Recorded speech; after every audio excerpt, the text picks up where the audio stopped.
Nih tipsnya setan ya. Biar kita bongkar-bongkaran pokoknya. Kita kalau mau baca Quran, kita mau yang paling gampang dah. Mau sholat duha. Pagi-pagi nih, waktunya ada, semuanya ada. Suami udah berangkat pergi kerja. Anak udah pada sekolah nih. Waktunya duha nih. Kita mau sholat nih. Setan bilang kayak gini nih. Tar aja.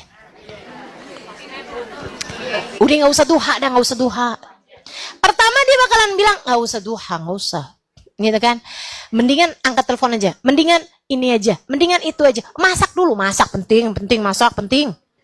Gitu kan. Pokoknya dia sibukkan kita sampai kita ninggalin gitu. Betul? Sering? Apapun aja yang mau kita kerjain dari kebaikan, langkah setan pertama tuh ngalangin kita dari kebaikan tersebut. Dah nih kan. Kita lawan. Tan. Saya harus duha. A'udzubillahi minasyaitonirrajim.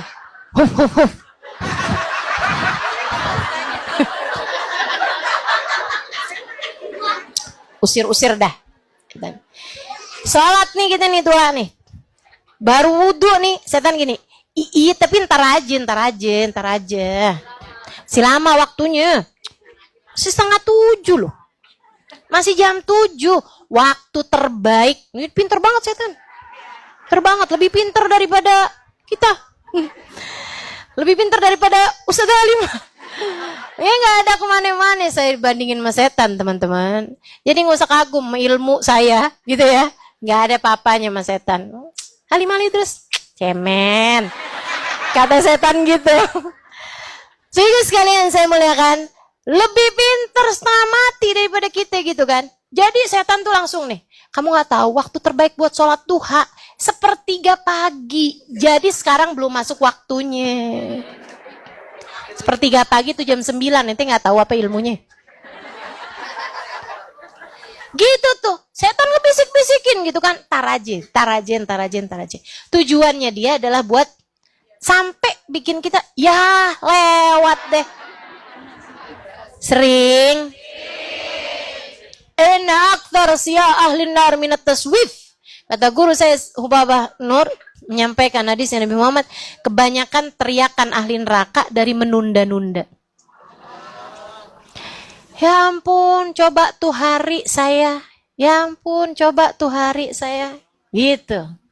Dia sedih banget ketika ngelihat amal ibadahnya. Ya Allah, saya nggak ngerjain ini, saya nggak ngerjain itu, saya nunda tuh hari, saya kenapa tuh gitu. Oke, jadi kalau setan bilangin tar aja, kita bilang kagak ada ceritanya sekarang. Lawan dengan kata-kata sekarang. Kenapa gitu? Ya entar aja kita nggak tahu apa yang terjadi. Daripada main entar-entaran lebih baik sekarang. Daripada entar-entaran lebih baik segerakan. Gitu ya. Kita pun wudhu, mulai sholat duha nih. Setan masuk lagi.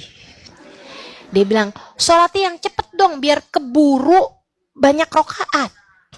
Biar dapat banyak rokaat, sholatnya cepetan.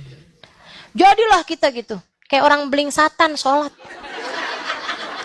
Bismillahirrahmanirrahim. Alhamdulillahirabbil alamin maliki yaumiddin. Iyyaka na'budu wa iyyaka nasta'in. Ihdinas siratal mustaqim siratal ladzina an'amta 'alaihim ghairil maghdubi 'alaihim waladdallin. Amin.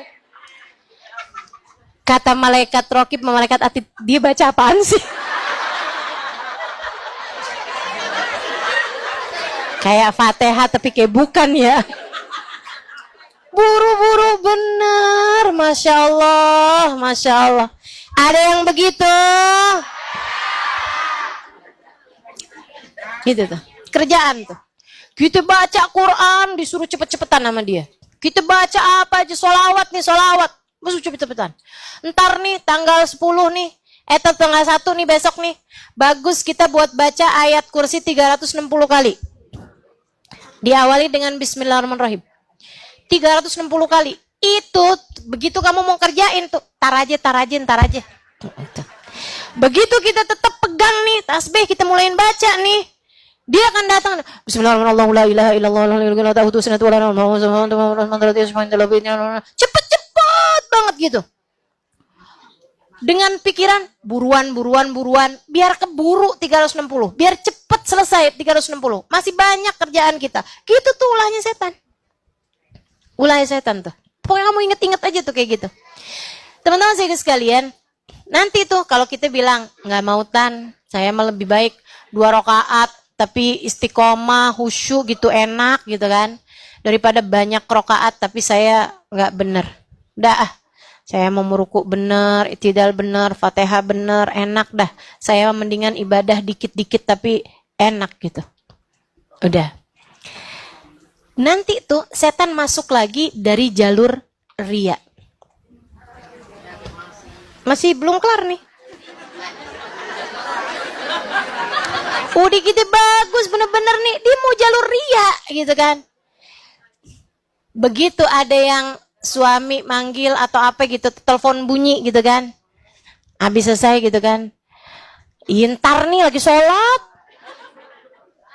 Tujuannya biar iya seneng aja kalau orang lain tahu gitu. Giliran kita udah bilang, ya Allah astagfirullah, ini sholat juga belum tentu diterima sama Allah.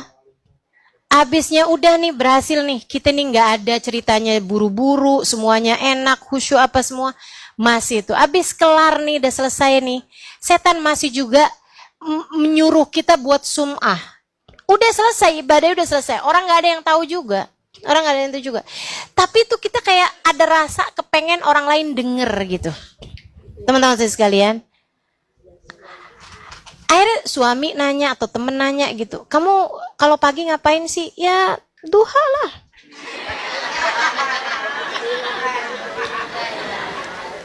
Seneng buat cerita tentang amal ibadah kita gitu, seneng gitu. Maksudnya biar kenapa tuh? Biar berkurang pahalanya. Karena orang kalau ibadah rahasia dibandingkan dengan ibadah terang-terangan 70 kali lipat bandingannya. Nilai pahalanya. Andai udah nggak berhasil juga nih, kita kirain udah kelar nih kan, masih ada tips terakhirnya setan. Setan menempuh jalan masukin ujub dalam hati kita. Ujub itu teman-teman nggak harus diomongin, nggak harus diperlihatkan, tapi dalam hati, dan nggak harus ada perbandingannya bahkan. Nggak harus ada orangnya gitu. Kalau sum'ah, riya itu kan ada lawannya. Enggak, ini mah ujub tuh sendiri aja. Ngerasa kayak yang alhamdulillah, sejak kapan ya saya tuh soleha? Abis mulai kenal Ustazah Halimah sih kayaknya. Gitu.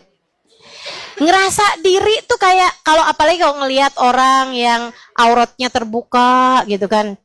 Kesian tuh ya. Kesian. Ya udah deh, kita doain aja ya, mudah-mudahan dia juga dapat hidayah kayak kita. Kayak yakin-yakin bahwa diri sendiri tuh udah dapat hidayah gitu. Kayak yakin-yakin bahwa diri ini pasti surga, sementara dia pasti neraka gitu. Serem. Setan tuh, setan. Nah, terus gimana tuh caranya tuh? Belum tahu saya akhir kehidupan saya kayak apa. Ingetin terus aja kayak gitu. Tiap kali diri merasa lebih baik daripada siapapun, ingetin diri, akhir hidup belum pasti. Husnul khatimah. Apakah husnul khatimah akhir kehidupan kita? Ataukah akhir kehidupan kita naudzubillah dalam keadaan su'ul khatimah? Kita nggak pernah tahu. Alhamdulillah kita Allah Subhanahu wa taala pilih saat ini beriman, saat ini di jalan taat, saat ini mengerjakan perintah-perintah Allah Subhanahu wa taala. Akan tetapi akhir kehidupan kita nggak pernah tahu, teman-teman saya sekalian. Maka tiap kali datang ujub, astagfirullah, setan ibadah lebih banyak daripada saya. Iblis ibadah lebih banyak daripada saya. 70.000 tahun lamanya dia sujud di atas muka bumi dan sujud di atas langitnya Allah. Akan tetapi ketika diri merasa lebih baik daripada Adam, Allah pun hancurkan dia dengan sehancur-hancurnya. Gak ada manfaatnya apa-apa. Maka tinggal bilang aja, wahai diri, kita gak pernah